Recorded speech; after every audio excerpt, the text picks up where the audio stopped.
श्री कृष्ण कहते हैं, सदैव संदेह करने वाले व्यक्ति के लिए प्रसन्नता ना इस लोक में है ना ही कहीं और। हमें अक्सर असफलता का डर, कुछ खोने का डर, मृत्यु का डर जीवन में आगे नहीं बढ़ने देता है। हमें निडर रहकर जीवन में आगे बढ़ना चाहिए। ये कहानी उसी के बारे में है। एक अपराधी को फांसी की सजा मिलने वाली थी। राजा उस अपराधी को 2 विकल्प देता है। पहला विकल्प ये था कि फांसी में लटक कर मरना और दूसरा विकल्प था कि गुप्त दरवाजे के उस पार जाना। लेकिन किसी को पता नहीं था कि उस गुप्त दरवाजे के उस पार क्या है। अपराधी ये सोचकर ही डर जाता है कि उस गुप्त दरवाजे के उस पार क्या होगा। उसने सोचा, क्या पता जंगली जानवर हो सकते हैं, जहरीले सांप हो सकते हैं। इस डर की वजह से उसने इस दोनों विकल्प में से फांसी पर लटकर मरने का विकल्प चुना।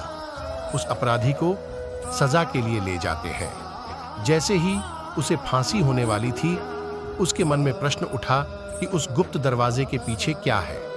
उसने राजा के पूछा कि आखिर उस गुप्त दरवाजे के पीछे क्या है।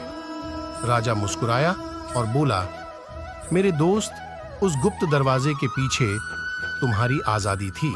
हम हर कैदी को मरने से पहले ये विकल्प देते हैं, लेकिन इस डर से कि उस गुप्त दरवाजे के पार क्या होगा, हर अपराधी फांसी ही चुनता है और तुमने भी ठीक वैसा ही किया। अगर अपराधी ने निडरता से दूसरा विकल्प चुना होता तो आज उसे फांसी की सजा नहीं होती, लेकिन उसके डर ने उसे आगे नहीं बढ़ने दिया। हम सभी भी इस अपराधी की तरह कई सारे गलत फैसले अपन डर की वजह से ले लेते हैं और बाद में पछताते हैं।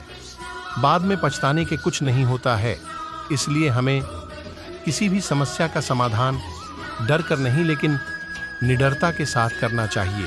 डर की वजह से ही हम अपनी जिंदगी के कई सारे अच्छे मौके गंवा देते हैं और यही डर हमें आगे बढ़ने नहीं देता है। एक इंसान को अक्सर असफलता का डर, कुछ खोने का डर, मृत्यु का डर जीवन में कभी भी आगे नहीं बढ़ने देता है। इसलिए हमें डर कर नहीं, बल्कि निडरता से जिंदगी में आगे बढ़ते रहना चाहिए।